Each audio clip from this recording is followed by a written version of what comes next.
Hello నమస్తే. నాగబాబు గారు మళ్ళీ ఇందాక ఒక వీడియో పెట్టారు ఒక అర్ధగంట క్రితం. సరే ఆయన ఏదో వైఎస్ఆర్సీపీ మీద దండయాత్ర ఇన్నింగ్స్ అంటున్నాడు. సెకండ్ ఇన్నింగ్స్, థర్డ్ ఇన్నింగ్స్ అని చెప్పి సెకండ్ ఇన్నింగ్స్ అని ఒక వీడియో పెట్టాడు. వైఎస్ఆర్సీపీ మీద పెట్టాడు. బట్ మనకేంది కొద్దిగా రాజశేఖర్ రెడ్డి గారు మీద ప్రస్తావన వచ్చింది కాబట్టి నేను ఒక క్లారిటీ ఇవ్వడానికి ట్రై చేస్తాను. ఓకే, నాకు తెలిసిన సమాచారం చెప్పడానికి ట్రై చేస్తాను. 12 నిమిషాలు వీడియో పెట్టాడు ఆయన. 12 నిమిషాలు మనం మాట్లాడలేము. 7 నిమిషాల నుంచి ప్లే చేస్తున్నా మీకు. 7 నిమిషాల వరకు ఆయన వైసీపీని తిట్టాడు. 7 నిమిషాల నుంచి ఇంకా ఈ తిరుపతి లడ్డు, రాజశేఖర రెడ్డి గారి అవన్నీ వచ్చినాయి, దాని గురించి మాట్లాడతాను. ఓకే, 7 మినిట్స్ నుంచి ప్లే చేస్తాను, వినండి. ఇలాంటి దారుణాలు ఈ విషయంలో చేస్తూ పోయి ఇప్పుడు ఏం కాలేదు కదా అని తిరిగి దబాయిస్తున్నారు. ఉల్టా చౌక్ కొత్తవాళ్ళకో డాంటే అనే సామెత ఇలాంటి వాళ్ళు చూసే పుట్టింది. ఒకసారి జరిగితే పొరపాటు, రెండోసారి జరిగితే యాదృచ్ఛికం, మూడోసారి కూడా జరిగితే కావాలని చేస్తున్నారు అని అర్థం. కరెక్ట్గా ఒకసారి చేస్తే ఏదో పొరపాటు, తర్వాత ఏదో యాదృచ్ఛికం, తర్వాత కావాలని చేస్తున్నారు. అది అందరికీ వర్తించింది. అది ఒక పార్టీకి కాదు కదా, అన్ని పార్టీలకు వర్తించింది. ఒకటే ఇష్యూ మీద ప్రతిసారి రాజకీయం చేసినా కూడా అది పండదు. అది రాజకీయం ఒక స్పెసిఫిక్గా మత గొడవలు లేపేసి రాజకీయం ఓట్ బ్యాంక్గా మార్చుకుందంటే ఎక్కువ కాలం చేయలేరు. అది కొంతకాలం వరకు అది ఎక్స్పైర్ అయిపోద్ది. ఎక్స్పైర్ అయిపోయినప్పుడు మీకు ఓట్లు పడవు దానివల్ల. కాబట్టి మీరు కూడా కొద్దిగా మార్చుకోవాలి. ఏది ఉద్యోగం మీద, ఎంప్లాయ్మెంట్ మీద, ఎడ్యుకేషన్ మీద, పేదల మీద, వాళ్ళ మీద రాజకీయం చేసుకోవాలి తప్ప కొద్దిగా మతాన్ని డైవర్ట్ చేయాలి మీరు కూడా. నెక్స్ట్, అసలు వైఎస్ కుటుంబం అధికారంలోకి వచ్చినప్పుడే టీటీడీ ఎందుకు వివాదాల్లో ఉంటుంది? ఈ విషయం ఇప్పటి వైఎస్ కుటుంబం అధికారంలోకి వచ్చినప్పుడల్లే టీటీడీ వివాదాలు ఎందుకు ఉంటుందంటే, వైఎస్ కుటుంబం క్రిస్టియన్ కాబట్టి మీరు అతను క్రిస్టియన్ అని చెప్పి 100 సార్లు చెబితే హిందువులు మనకు ఓట్లు వేస్తారని ప్రతిపక్షం వాళ్ళు చేస్తే రాజకీయం అంతే కదా. అదే అదర్వైజ్ వై జగన్మోహన్ రెడ్డి మన వైసీపీ గవర్నమెంట్ ఉన్నప్పుడు కేంద్ర ప్రభుత్వం నుంచి కొన్ని 100 లెటర్లు వచ్చినాయి. ఏమని? ఆ పాస్టర్కి డబ్బులు ఎందుకు ఇస్తున్నారు, మత మార్పిడులు ఎందుకు చేస్తున్నారు, సర్టిఫికేట్లు ఎందుకు ఇస్తున్నారు, కొన్ని 100 లెటర్లు వచ్చినాయి. ఇప్పుడు వాళ్ళే అధికారం ఉన్నప్పుడు ఏం రాలేదుగా. ఎందుకు? వాళ్ళు ఉన్నప్పుడు చేయరు. వాళ్ళు ఉన్నప్పుడు వాళ్ళు చేయరు, వీళ్ళు చేయరు. యాక్చువల్గా వాళ్ళు చేయరు, వీళ్ళు చేయరు. వీళ్ళకి ఇబ్బంది పెట్టాలని లేదు, వీళ్ళకి ఇబ్బంది పెట్టాలని లేదు.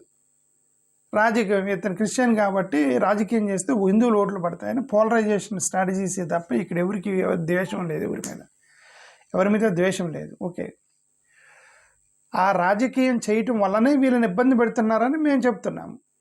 అదే విషయం. సో వైఎస్ కుటుంబం ఉన్నప్పుడు ఎందుకు వస్తున్నాయంటే మీరు గొడవ చేస్తున్నారు కాబట్టి వస్తుంది. వాళ్ళు చేసుకుంటారు, వాళ్ళు చేసుకుంటారు. ఏంటి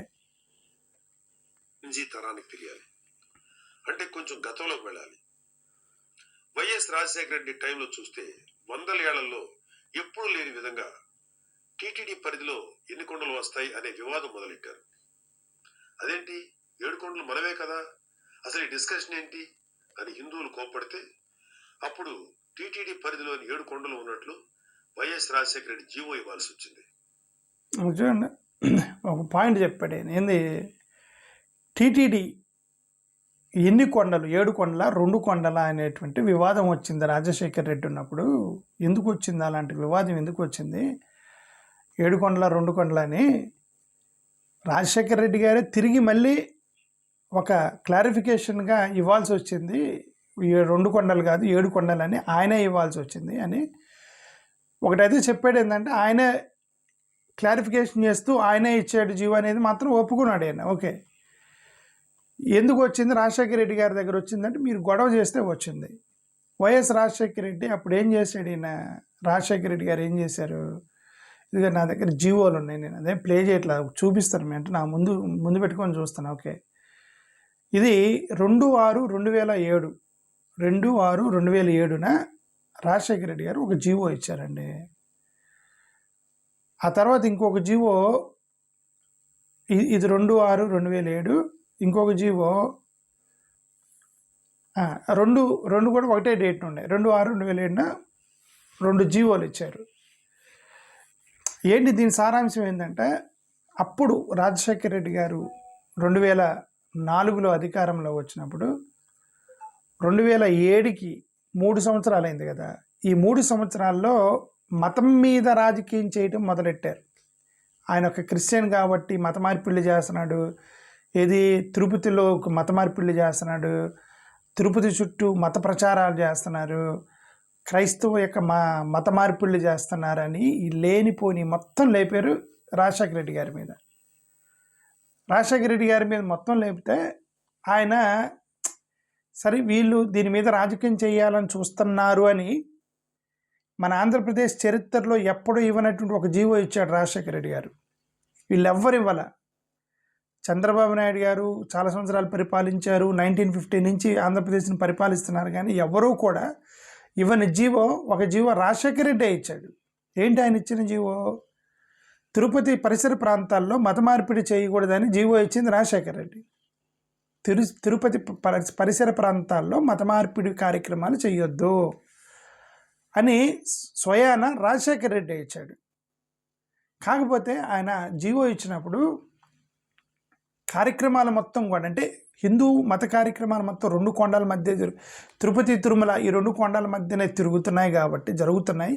మిగతా 5 కొండలు ఏవైతే ఉన్నాయి, మొత్తం 7 కొండలు కదా, 7 కొండల్లో 2 కొండల మధ్య గుడులు ఇవన్నీ కూడా ఉన్నాయి కాబట్టి వాళ్ళని మీరు డిస్టర్బ్ చేయొద్దని ఈ 2 కొండల చుట్టుపక్కన మీరు మత మార్పిడి చేయొద్దు అని 2 కొండల చుట్టుపక్కన మత మార్పిడి చేయొద్దు, ఈ పరిసర ప్రాంతాల్లో ఒక బౌండరీ పెట్టాడు. ఈ బౌండరీ లోపల మీరెవరు కూడా కార్యక్రమాలు చేయొద్దు, వేరే అన్యమతస్తుల కార్యక్రమాలు చేయొద్దు అని ఆయన జీవో ఇచ్చాడు. రాజశేఖర రెడ్డి ఇచ్చాడు జీవో. అంటే మీకు మంచి చేశాడు కదా ఆయన దుర్మార్గుడు అయ్యాడా? దాన్ని ఎలా తిప్పారంటే వీళ్ళు, ఇదిగో చూడండి 2 కొండల మధ్యనే మత మార్పిడి కార్యక్రమాలు చేయొద్దని ఒక జీవో ఇచ్చాడు. అంటే 2 కొండలే తిరుపతికి సంబంధించినవి, మిగతావన్నీ తిరుపతికి సంబంధించినవి కాదని ఇతని ఉద్దేశం. కాబట్టి ఇతను 2 కొండలే అంటున్నాడు, మొత్తం 7 కొండలు అని చెప్పి మళ్ళీ కొత్త దానికి తరలిపోయారు. అప్పటి వరకు మత మార్పిడి చేస్తున్నాడు రాజశేఖర రెడ్డి, ఒక మత మార్పిడి ముఠా నడుపుతున్నాడు, అది ఇది అని చెప్పి రాజశేఖర రెడ్డి మీద రచ్చరచ్చ చేసి అతన్ని ఎవరు చేశారు? అది రాజశేఖర రెడ్డి గారి ఫ్రెండే చేశారు. ఇప్పుడు చెప్పుకుంటున్నారు కదా చంద్రబాబు నాయుడు గారు, రాజశేఖర రెడ్డి నా ఫ్రెండ్ అని. నేను అదే గతంలో చెప్పాను కదా, రాజశేఖర రెడ్డికి అయినా చంద్రబాబు నాయుడికి అయినా వీళ్ళ మీద కోపం ఏమి ఉండదు. రాజకీయ లబ్ధి పొందటానికి వీళ్ళు వేసుకునేటువంటి ప్రణాళికలు, ఈ ప్రణాళికల్లో ఆ రోజు రాజశేఖర రెడ్డి మీద వేసారు దాన్ని. మత మార్పిడి కార్యక్రమాలు ఆయన ఇచ్చిన జీవోలు 2 కొండలే ఉన్నాయి, మొత్తం 7 కొండలు ఉండాలి అంటే ఈయన ఉద్దేశంలో 2 కొండలే అని చెప్పేసి గొడవ చేస్తే, సరే ఏందండి వీళ్ళ గోలేందని చెప్పి 7 కొండలు కూడా తిరుపతి కార్యక్రమాల్లో వస్తాయి, ఈ 7 కొండల పరిసర ప్రాంతాల్లో మీరు మత మార్పిడి కార్యక్రమాలు చేయొద్దని చెప్పి ఇంకో 2వ జీవో ఇచ్చాడు. అదే ఆయనే ఇచ్చాడు రాజశేఖర రెడ్డి గారే. గొడవ చేసింది మీరు, రచ్చ చేసింది మీరు, ఆయన మంచి చేయడానికి ట్రై చేశాడు. ఆయన మతాన్ని పెట్టుకొని రాజకీయం చేయడానికి మీరు చేశారు. మీరు చేస్తే ఇంకా ఆయన సరే వీళ్ళతో గొడవ ఎందుకని చెప్పి ఆయన జీవోలు ఇచ్చుకుంటూ పోతే ఇప్పుడు ఆయన 2 కొండలని జీవిచ్చాడు, 2 కొండలు అన్నాడు, 7 కొండలు అనలేదు. ఎందుకంటే ఇన్ని ఆయన ఎవరో ఒక ఆయన ప్రెస్ మీట్ పెట్టి రాజశేఖర రెడ్డి అదిగో కొండ మీదకి పోతుంటే చచ్చిపోయాడు, ఏమంటారు గుడి మీదకి వెళ్తే చచ్చిపోయాడు, ఇవన్నీ కూడా మత మార్పిడి ముఠా చేశాడు, మత మార్పిడి కార్యక్రమాలు చేశాడని పాపం ఆయన. ఈ ఆంధ్రప్రదేశ్లో అతి మంచివాడు ఎవరంటే రాజశేఖర రెడ్డి. నేను అనలా, అది చంద్రబాబు నాయుడు గారే అన్నారు. చంద్రబాబు నాయుడు నా ఫ్రెండ్ అన్నాడు, రాజశేఖర రెడ్డి నా ఫ్రెండ్ అని ఒక సినిమా కూడా తీసుకున్నాడు చంద్రబాబు నాయుడు గారు.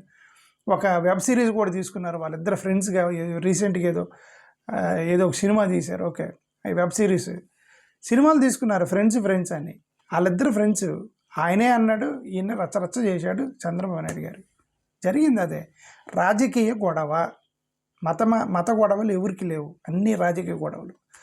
అది చేశాడు రాజశేఖర రెడ్డి గారు. చేసి ఇప్పుడు మీరు చెప్పేది ఏంటి? మళ్ళా రాజశేఖర రెడ్డి చేశాడు, ఆ జీవోలు ఇచ్చాడు, 2 కొండలు ఇచ్చాడు, 3 కొండలు ఇచ్చాడు. ఆయన ఒక బౌండరీ పెట్టాడు, 2 కొండల మధ్య మత మార్పిడి కార్యక్రమాలు చేయొద్దని. దాన్ని మీరు ఎటో తిప్పారు. నెక్స్ట్ ఎన్నిసార్లు చెప్పిన నెక్స్ట్ వెళ్దాం. నేను నాస్తికుణ్ణి, రేషనలిస్ట్ అంటేనే వైసీపీ వాళ్ళు ఇంత గోల చేస్తున్నారే, మరి వైఎస్ రాజశేఖర రెడ్డి ఒక నాస్తికుడు, ఒక రాడికల్ స్టూడెంట్ యూనియన్లో పనిచేసి బూతు సుప్రభాతాలు రాస్తూ హిందూ దేవుళ్ళని ఆచారాలని అవమానిస్తూ వచ్చిన భూమన కరుణాకర్ రెడ్డి లాంటి వ్యక్తికి హిందువులందరూ వద్దు అంటున్న టీటీడీ చైర్మన్ గా ఎలా నియమించాడు? వైఎస్ జగన్మోహన్ రెడ్డి కూడా అధికారంలో ఉన్నప్పుడు అదే పని చేశాడు. అలాంటి ఒకసారి టీటీడీ చైర్మన్ చేస్తేనే హిందువులు బాధపడ్డారు. అలాంటి రెండోసారి కూడా చైర్మన్ గా చేయడం ఎందుకు? హిందువులు బాధ పెట్టడం కోసమా? వైఎస్ రాజశేఖర రెడ్డి మతాలకి కులాలకి తేడా తెలియకపోతే మనం ఇలా మాట్లాడతాం. ఒకప్పుడు నాస్తికుడిగా ఉన్న భూమా కరుణాకర్ రెడ్డికి ఎందుకు ఇచ్చారు అంటే నాకు తెలియదు ఎందుకు ఇచ్చారు. అవకాశం గురించి చెప్తాను. దెర్ ఈజ్ పాసిబిలిటీ అని చెప్తాను. పాసిబిలిటీ మాత్రమే నేను ఎక్స్ప్లెయిన్ చేస్తాను. ఓకే, కులం వేరు మతం వేరు. కులం అనేది బై బర్త్ వస్తుంది, ఇక మీరు దాన్ని మార్చుకోవడానికి లేదు. మతం అనేది నువ్వు ఎన్నిసార్లైనా మార్చుకోవచ్చు. సింపుల్ కామన్ సెన్స్ అండి. ఎన్నిసార్లు అయినా నువ్వు మార్చుకోవచ్చు. నాస్తికుడు ఒక నెల క్రితం వీరభక్తుడిగా మారిపోయాడు అనుకోండి, ఆయన ఇష్టం. నేను ఇదిగోండి మొన్నటి వరకు నాస్తికుడిగా ఉన్నాను, ఒక్కసారికి నా కలలో వెంకటేశ్వర స్వామి వచ్చి నేను భక్తుడిగా మారాను అని అంటాడు. ఏం చేస్తారు? నిజంగా అది నా కన్విక్షన్ అంటాడు. ఓకే, చాలామంది సడన్గా వీరభక్తులు అవుతారు చర్చిల్లో, సడన్గా చర్చిలకు వెళ్ళటం మానేస్తారు. సడన్గా గుడుల చుట్టూ తిరుగుతారు, సడన్గా ఒకరోజు గుడులు లేదు ఏం లేదని తిరుగుతూ ఉంటారు. ఈ మతాల్లో ఏంటంటే కన్సిస్టెంట్గా ఎవడు ఏ రిలీజన్లో ఉండరు. కాబట్టి గతంలో అతను నాస్తికుడు కాబట్టి ఇప్పుడు భక్తుడు కాదని నువ్వు చెప్పలేవు, ఇప్పుడు భక్తుడు కాబట్టి నాస్తికుడిగా మారుతాడని నువ్వు చెప్పలేవు. మతం అనేది మార్చుకుంటూ పోతుంటారు. Simple common sense. Okay, next. Jaganmohan Reddy వంశపారంపర్యంగా క్రైస్తవులు, మనది లౌకిక దేశం. వాళ్ళ నమ్మకాలను గౌరవించాలి, తప్పకుండా గౌరవిస్తాం. వాళ్ళని అడిగేది ఏంటంటే వాళ్ళ మత సంస్థలకి ఒక నాస్తికుడిని, ఒక దైవదూషణ చేసేవాడిని చైర్మన్ గా పెట్టి అలాంటి వాడి చేతికి మత సంస్థ డబ్బు నిర్ణయాలు అప్పచెప్తారా? లేదు కదా. మరి టీటీడీ విషయంలోనే ఎందుకు అలా చేశారు?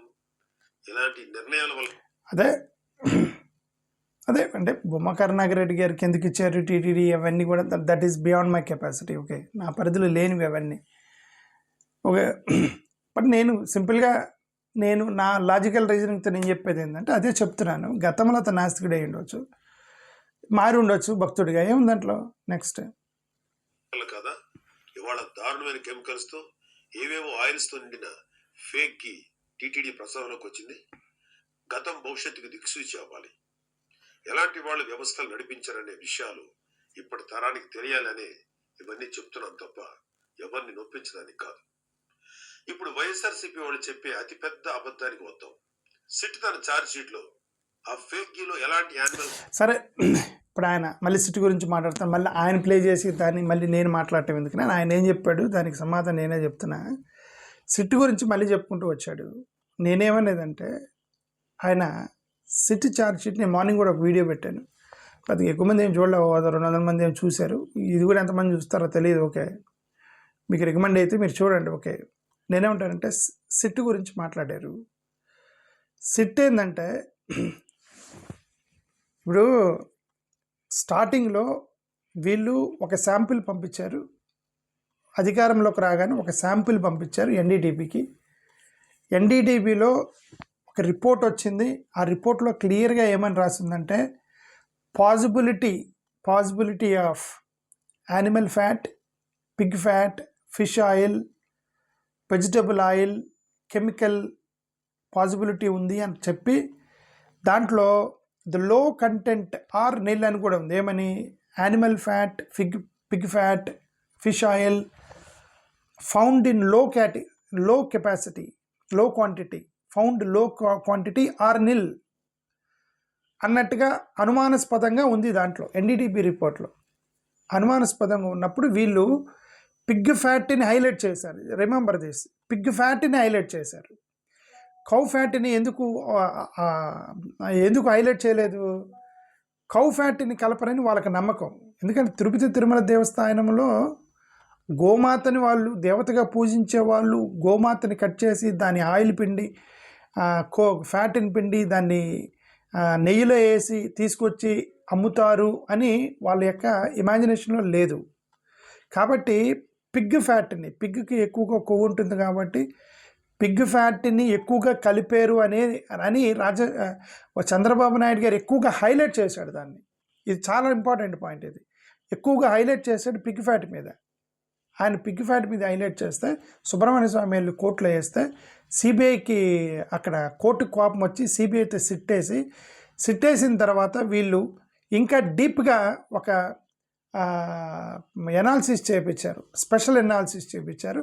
అది పిగ్ మీదే చేయించారు, అదే ల్యాడ్ అనే దాని మీద చేయించారు. ఎందుకు ఇప్పుడు డౌట్ వీళ్ళు ఎదగదు అంటున్నారు, అది ఓన్లీ ల్యాడ్ ఒకటే చేశారు, మిగతా యానిమల్స్ చేయలేదు అంటున్నారు కదా. ల్యాడ్ ఒకటే ఎందుకు చేశారంటే ల్యాడ్నే మీరు హైలైట్ చేశారు, మీరు గొడవ చేశారు, ఎవరో కోర్టుకు వెళ్ళారు, ఇదిగో పిగ్ ఫ్యాట్ కలిసింది అన్నారని కోర్టుకు వేశారు. సుప్రీంకోర్టు కోపం వచ్చాయి, ఇదిగో పిగ్ ఫ్యాట్ కలిసిందని అంటున్నారు కాబట్టి నువ్వు పిగ్ టెస్ట్ చేయమన్నారు, పిగ్ టెస్ట్ చేశారు, లేదని తేలింది.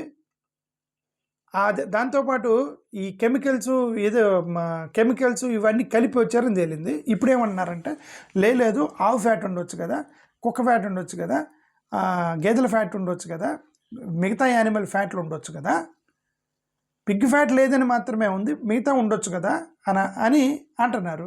మరి ఉండొచ్చు అనుమానం ఉన్నప్పుడు చేపించండి ఏంది డౌట్ ఏంది? Please send that for another test. Pig fat వరకే టెస్ట్ చేశారు, ల్యాడ్ లేదు అన్నారు, పంపించండి. దాన్ని మిగతా కూడా టెస్ట్ చేసి ఉంటే చెప్పండి, అరెస్ట్ చేయండి ఎవరైనా దొంగలు ఉంటే, దీని మీద రచ్చేయండి అంటున్నారు రోజు. ఓకే, మీరు పిగ్ ఫ్యాట్ని హైలైట్ చేశారు, పిగ్ ఫ్యాట్ లేదంది వీళ్ళు సోషల్ మీడియాలో తిప్పుకున్నారు. వైఎస్ఆర్సీపీ వాళ్ళు పిగ్ ఫ్యాట్ ఉందని మమ్మల్ని తిట్టారు, లేదని చెప్పి రిపోర్ట్లో వచ్చింది. అది కరెక్ట్ అయితే పిగ్ ఫ్యాట్ లేదని, కరెక్ట్ అయితే అది లేదని చెప్పింది కదా. మిగతా యానిమల్స్ టెస్ట్కి పంపించండి, మిగతా యానిమల్స్ కలపరని మీరే అనుకొని మీరు దాన్ని హైలైట్ చేయలేదు. మోరోవర్ నిజంగా ఇప్పుడు గేదెని కట్ చేసి ఆ ఫ్యాట్ కలిపినా, లేదంటే ఆవుని కట్ చేసి ఫ్యాట్ కలిపినా, ఈ రెండు కూడా ఒక సిమిలర్ కైండ్ ఆఫ్ యానిమల్సే. ఆవు గేదె రెండు కూడా ఒకటే కాదు, బ్రీడ్లు డిఫరెంట్. దాన్ని కలిపినా దీన్ని కలిపినా అది తిరుపతి తిరుమల దేవస్థానంలో ఆవు ఫ్యాట్ కలిపారంటే అదొక పెద్ద అపవిత్రం అయిపోయింది. ఎందుకంటే గోమాతగా పూజిస్తారు వీళ్ళు, అపవిత్రంగా అయిపోతుందని మేము దాన్ని టెస్ట్ చేయలేదు, మనోభావాలు దెబ్బతీయకూడదని చెప్పి మేము టెస్ట్ చేయలేదు అన్నప్పుడు ఎందుకు టెస్ట్ చేయలేదు? మనోభావాలు దెబ్బతినేది ఏంటి? క్రైమ్ జరిగినప్పుడు మనోభావాలు ఉండకూడదు, క్రైమ్ ఈజ్ మోస్ట్ ఇంపార్టెంట్ దాని మనోభావం. టెస్ట్ చేయించండి, ఇప్పుడు పంపించి మిగతా యానిమల్ ఫ్యాట్ ఉందో లేదో టెస్ట్ చేసి బయట పెట్టండి, పబ్లిక్ సరిపోయింది. ఏంటంటే రోజు కూడా దీని మీద వైసీపీ వాళ్ళు మీరు తిట్టి వాళ్ళు ఒక కంపెనీ చేసింది, బోలబాబు అని కంపెనీ చేస్తే దాన్ని పట్టుకొని రోజు మమ్మల్ని జాగొడుతున్నారు ఆంధ్రప్రదేశ్లో. అది నా ఉద్దేశం. ఓకే, నేను ఇందాక ఒక వీడియో పెట్టాను, దాంట్లో కూడా చెప్పాను. మళ్ళీ వీళ్ళు రేంజెస్ గురించి మాట్లాడారు.